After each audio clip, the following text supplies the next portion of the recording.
Today on From the Heart, we met Ben Taylor. Ben runs HeartKids Dads, a national support group for fathers of children with heart conditions. There's other people that understand what's happening, other people that understand the journey that you're on. You're not alone in this sort of stuff, which is completely eye-opening when you actually realise it. Before we begin, we'd like to acknowledge that we're recording on the land of the Gadigal people of the Eora Nation, otherwise known as Warang. We acknowledge the traditional owners and pay our respects to elders past, present and emerging. We pass that respect to any Aboriginal or Torres Strait Islander listeners. So, welcome Ben, and thank you so much for being here. Thank you for having me on the podcast. So Ben, where are you dialing in from today? Brisbane. Oh, sunny Queensland. Yes, sunny. Well, it's actually been raining yesterday and today, but yes, sunny Queensland, normally. Normally, that's right. So looking forward to hearing about your journey. So could you just start by telling us and obviously the audience about your daughter and how your journey began? My daughter is now 15 years old. So it was a fair while ago now that we began our journey at our 20-week scan, and we were given 3 options. Those options being terminate now, wait till she was born and take her home and let her go off to sleep, and that would be it one day, or move to Melbourne for 6 months so she can have multiple surgeries. And so, yes, we upped and moved our whole family to Melbourne. And that's where our journey sort of started with all this, because at that time they weren't doing any of the surgeries in Brisbane. So we had to go down to Melbourne. So she had her first 2 surgeries in Melbourne, and then subsequent 3rd and then a 4th surgery up here in Brisbane. Gosh, Ben, that's so much to process all at once. Obviously, being a heart mum myself, we were faced with very similar options, but probably more so around the terminate or wait and see. So I really feel you and hear you when you say those words. And it doesn't matter that it was 15 years ago. I'm sure you can close your eyes. Yeah, and it was like yesterday. So, gosh, so you literally uprooted your life and moved down to Melbourne. Yeah, luckily at the time where I was working, really supportive, and a lot of the work was online, so I was able to still work while we were down there. And where I was working, even all put in and actually supported us by providing us, I think it was about $1,800 for travelling expenses and costs and stuff like that to get down there. So that was very, very helpful. Indeed. And I suppose, Ben, we hear a lot of journeys from mums, and obviously like me, sharing my story. What's it like for you as a dad? Like how, because we are so different, aren't we? We're Mars and Venus, so the book tells us. How do you process that as a dad, as a caregiver, as the man of the house, and all those sort of things that unfortunately society places on us? Yeah, I mean, a lot of those are stereotypes and stuff like that, and I hold to some of them, not all of them, but it was very, very difficult. We had my eldest daughter was she's 18 months older or something like that. A bit less, obviously, when we found out. My eldest daughter had her 2nd birthday in the hospital playground. That's where she had her 2nd birthday. So there wasn't lots to consider in regards to our decision to go down to Melbourne, because that was like straight up, okay, when do we leave? There was a lot to consider after the decision of what are we going to do, how are we going to do it, where are we going to go, what's going to happen sort of stuff. And there was a lot of that sort of, what I call it now is hospital mode. Whenever we've had to go to hospital since, it's always you to go, right, click into mode. We need this, we need that, we need this. And you sort of know what you need now after we've done it a couple of times. But at the time, it was hard not having any idea what we're going into. So, yes, the work side of things was all sorted. But other than that, we didn't know how to react, what was happening, what was going to be happening as we went down there, and how we were going to get through it. We had lots of friends that were very supportive. Most of our family was supportive. There was certain aspects of family that were not supportive. And yeah, honestly, there's certain things like this that do really show you which friends are really, really good, close friends, and which ones you can't rely on as much. So unfortunately, it's sort of part of what happens. But yeah, we had some really good support from friends and family. We also had really good support from our church that we were going to at the time. Our pastor at the time flew down to Melbourne. Wow. And dedicated my daughter in the PICU before she went in for her first surgery, which was 36 hours old when she went into her first surgery. So that sort of stuff is as I said, you still acknowledge still a lot of emotions around that sort of stuff, even this many years later and stuff like that. But it's all that sort of stuff that really did help. Even with all that, there was still lots of things that went wrong, weren't very easy. There's not much of it easy, but because we had a 2-year-old as well, we were like ships in the night. We'd want to be in the hospital, want to be at home. We'd swap over and it'd sort of basically say hi at the traffic lights as we went across the road. And as you cross the road. Across the road to the hospital, and then we'd swap over and then it'd be back at the unit and the other would be in the hospital. So it was that sort of time. But it's sort of one of those things that you just go, well, that's what you have to do at the time to be a family. So that's right. And thank you so much for sharing all of that. And I understand and I feel you, and I understand I had 2 older children, and exactly what you're saying. It's an immediate decision, but you realize that immediate decision has a ripple effect, and probably even still to this day in some parts of what you do still has a ripple effect. But obviously quite an amazing human, that support around you and obviously innate inside of you, that you started something so beautiful. So tell me this part of the journey of starting to volunteer for HeartKids and what made you to create, HeartKids Dads. Yeah, well, when we first came back from Melbourne, I started sort of helping out with HeartKids by simply getting the people at work to assist with food items and that as well. We started doing that for a while, and then I got into going to events and doing things with HeartKids. And from that, meeting other families, talking to other people is where the whole idea of HeartKids Dads sort of started. It was mainly because, and it's not for begrudging any of the mums or any of that sort of stuff. It was more that through discussions, we'd sort of identify that, yes, in hospital, there is a fair bit of support for mums and stuff like that, rightly so. Often they've just given birth and all that sort of stuff. So absolutely needed. But there was a gap in regards to who does a dad talk to? Who do they talk to about any of this sort of stuff? And a few of the guys we'd been talking to, and we all sort of went, yeah, well, none of our mates understand what we're going through. None of them really know what it's like to be that helpless in a situation like that. Because, one of the things that still I recall is because my wife was still in recovery when my daughter went into hospital. She was 2 kilometres down the road in the women's hospital in recovery with her mum, and I was in the children's hospital with my daughter. So I was with her all the way up until she went into her first surgery. And so we're walking down this white sort of long corridor, and I'm holding her little hand while we're walking. And then they got to a spot and went, this is as far as you can go. And so they proceeded through, and then the doors closed, and I'm just sitting there. I'm standing there alone in this just completely empty white corridor. And that sort of stuff sticks with you, obviously. So it does, Ben, and I thank you for sharing it, and I thank you for sharing it so eloquently too, because it's a very raw and very real moment. So from that, there was a few other people had sort of said similar experiences, and or completely the other sort of flip side of it is there was other people that I talked to, and there was a dad that was a sole caregiver for his daughter. Like, he was there 24/7. Wow. And so understanding what he's going through in that as well, and the fact that he's going, well, hang on, I'm the one that's actually supporting my daughter. And yes, there might be care there for mums, but what do I do? Is where he was coming from. So we actually started, it's probably 9.5 years ago now, we started with 6 guys. We had our first sort of meeting at the Broncos Leagues Club. We had a meal, and the Broncos Leagues Club at the time gave us the use of their boardroom for our first sort of inaugural meeting sort of thing.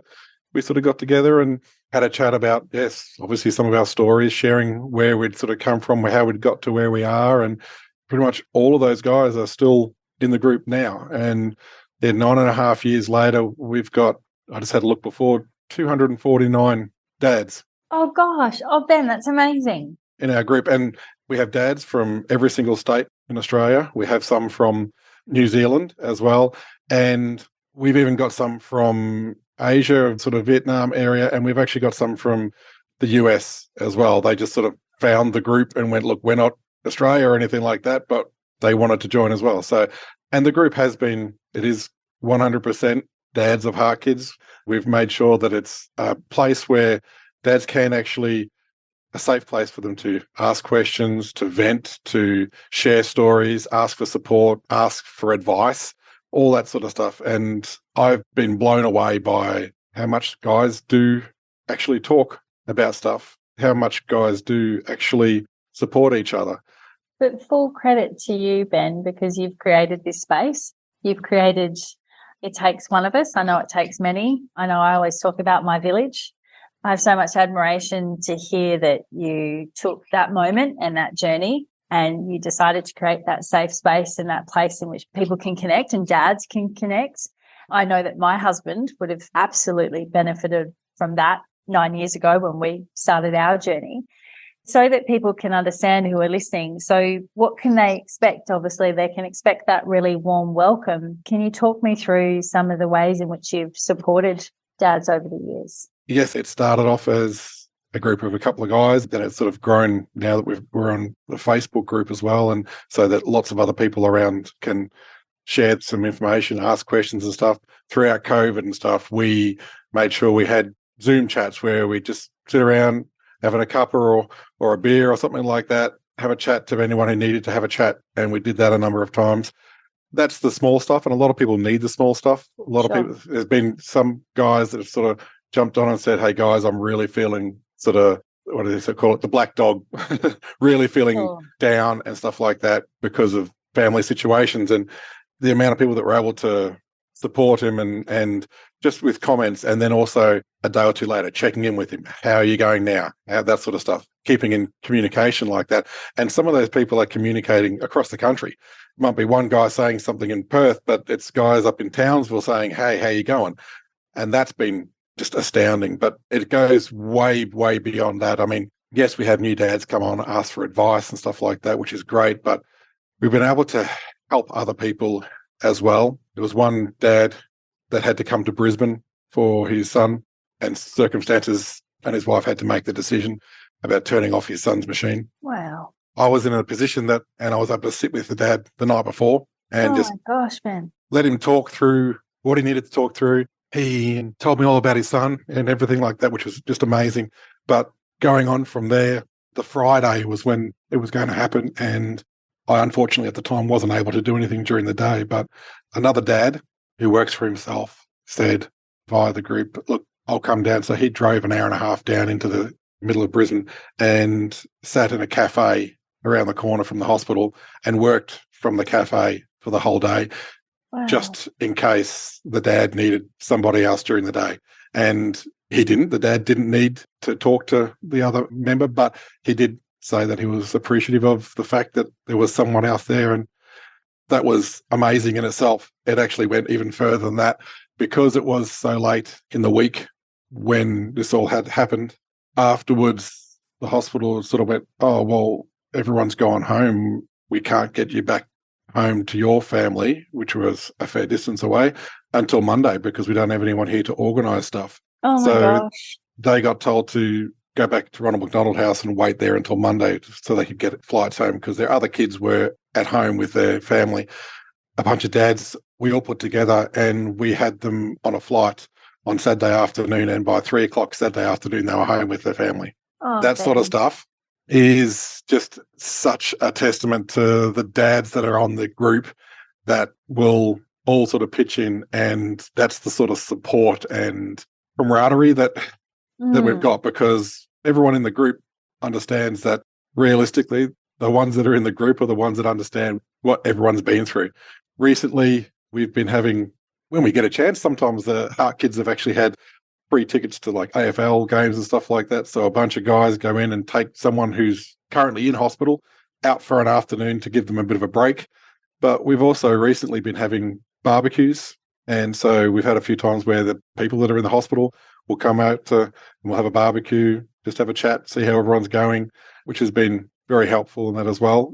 The thing that I find amazing and just completely uplifting and just unbelievable is that there are a bunch of dads that have lost their kids and they're still in the group and they still help and they still comment and they still support the people that are going there, the start of the journey, even though their journey has taken a different direction. Yeah. And that is just, it's hard to put some of that sort of stuff into words as well. Into words, yeah. But Ben, oh my gosh, like it's just incredible. It's just incredible to hear Obviously, the journey with your daughter, like you said, is, 15 years ago, this started with 6 dads at the Broncos League Club, to then skipping forward to spanning across different countries. But like you said, that lovely connectivity with a Facebook group, and you think of what you've created and that legacy. And it's so beautiful to know that you're so passionate about this continuing. I'm simply just providing a tool, I suppose, is probably the easiest way to put it as well. But it allows people to have a voice in a situation where they don't have any control and there's nothing else you can normally do, because normally we're trying to fix things and do other stuff, and we had to have no control. And it is something that a lot of people just find very, very foreign. I know I did. But one of the things that, and I know you're probably going to ask me about it soon, is one of the things that we do talk about in the group is mental health and depression and stuff like that. And we've actually had quite a few over the last 6-12 months discussions online with people sort of asking questions, giving advice. We've had people sort of going, well, what do people do to sort of get rid of some of the tension or pressure? What do the people do to help get through? And so we've had lots of people, myself included, love sharing some music and stuff like that. I love music, and I've got a good mate that will come and we have a great time listening to some live shows and stuff like that. And it's very, very helpful. But we've had guys sort of say, look, yeah, they get in and they work on their car, or other guys will say they do exercise and stuff like that. And just hearing the way that people deal with how they're feeling and stuff like that, and processing it. We've had some of our discussions have sort of focused around the fact that it all is trauma.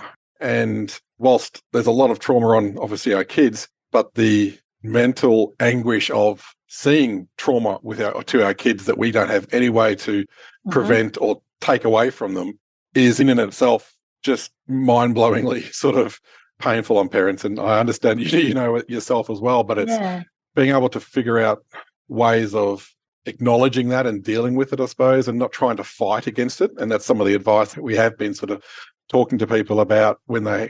Yeah, and like there's no recipe for that recovery, is there? There's, like you said, it's identifying that it is trauma, acknowledging it, and understanding that my trauma is different to your trauma, and it's the same. It holds us back in areas and makes us feel, like you said, I think I will take you back to even just your comment of being in that white corridor and letting your daughter go, and then the door shutting. And exactly that, Ben, what do you do with that? And here we are, we're adults and we're parents when we're going through this, and there's this thing that we think we're there to protect our children. And in that moment, everything is just taken away, and that helplessness, it's deafening. It's been so, so brilliant to talk to you, and it's such a wonderful thing that I know, and I am going to give credit to every dad that contributes. I'm going to tip my hat to you, Ben, for kicking it off and being that first person with the baton, along with your 5 others. But if we could think about, and this is something which I think about, and I think about it year on year, is what would you say? What would you say to a new heart dad that arrived on your doorstep or that you were introduced to? What's the one piece of advice that you would give them about the journey that's ahead of them? The one piece of advice that I actually give to people now, and when people ask me about stuff, is relational advice. There's nothing I can sort of say that's going to be a one thing that fits all different journeys and stuff with heart kids, because there are so many various sort of different conditions, and some are more severe than others. But one thing that I have been saying to dads is communicate with your loved one. From personal experience, my wife and I nearly didn't make it through our trip down to Melbourne because of a lot to do with my trying to sort of resolve stuff, fix stuff. So my wife is one that needs to understand research things. So when doctor gives 3 different options, she goes down and researches all of them. I'm one to sit back and go, well, when we've got one thing, you tell me which one we end up getting, and then we'll deal with that, and then we'll deal with the next step, and we'll deal with the next step. And my wife needed to understand what all the different things were. And the biggest part of the problems, not even just problems, but just the biggest part of our journey down in Melbourne was I would be telling my wife, stop going down the rabbit hole, stop researching all this stuff because you're making yourself stressed about all these things that we may not even have to worry about. And yet what was actually happening was me telling her to stop was actually causing her more stress than her actually understanding what all the different things were. And I didn't know that until we had actually come back. But it's something that I've said to a lot of HeartKids dads now is talk to your significant other, talk to your wife, your partner, try and figure out what each of you need so that you can deal with the journey that's ahead of you the way you need to, and then together. So subsequent hospital stays, my wife and I have talked about stuff, and I was like, yep, I understand. Yep, you need to understand all the different things. Go down the rabbit hole. I'll be the anchor when I need you to pull you back to what we're dealing with right now in front of us. And just that conversation, and then the realization that she processes things differently to me. I'm dealing with what's in front of us, right? The baby needs this, this, and this. We have to do this. That's it. Can't do anything else. Got to leave it to the doctors. Whereas she's trying to understand all the different things and things to watch out for and stuff. And so together, obviously, we work really well together when we're working well together. But when we're telling each other not to do the thing that they need was causing us more not conflict, but more stress in the situation than the actual situation. And so my biggest sort of recommendation to people is talk to each other, try and work out how or what you need. And yes, I know some people aren't going to know what they need until they get into the situation, but keep talking to each other, because if the parents can stay working together well, then they'll be able to help each other move forward and then help their family as they go through the journey. But if they're at each other or pulling away from each other because they're stifling each other or any of that sort of stuff that's not working, not gelling, it's not going to bode well for the family. And so, I mean, HeartKids Dad, our motto across our Facebook page is dads helping dads help their families. So we're just trying to support people as much as we can to support their families, because we can't jump in and help their families.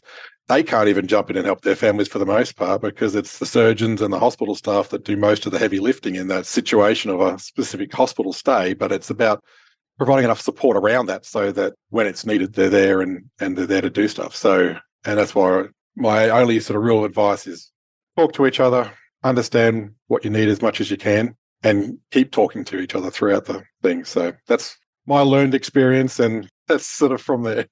Yeah, wise words, Ben. Very wise words. I very much relate to everything you said as the mother in the situation. And I can't wait for my husband to listen to this podcast, because I know he'll very much relate. So wise words, keep talking, find out what each other. Don't get me in trouble saying, see, you should have listened. No. Wise words. It is. Thank you so much. And thank you for sharing, and such wonderful takeaway points about exactly that, knowing that there is support, that there's online digital support, which is almost in itself is amazing that we can do that now, isn't it? I'm sure there's many dads 30 years ago that would have absolutely loved that. The fact that you can all talk about your mental health in a safe space and hear each other and hold that space. It's truly remarkable. And the support that you provided some of those families that you've shared with us today it's just incredible. And I think, like you said before, there are no words sometimes. Yeah, there aren't. There's a really good bunch of dads there ready to listen and support any other HeartKids dads that are out there. Beautiful. Thank you, Ben. No problem. Thank you. Sometimes this podcast deals with some heavy things. If this brings up anything for you or somebody that you love, it's important to reach out for help. The HeartKids helpline provides support and guidance for anyone impacted by congenital or childhood heart disease. You can call the helpline on 1800 432 785. To access more information about childhood heart disease as well as support from HeartKids, visit the website at heartkids.org.au. The information on this podcast is not a substitute for medical advice from your doctor or healthcare team. Always talk to your doctor about matters that affect your or your family's health.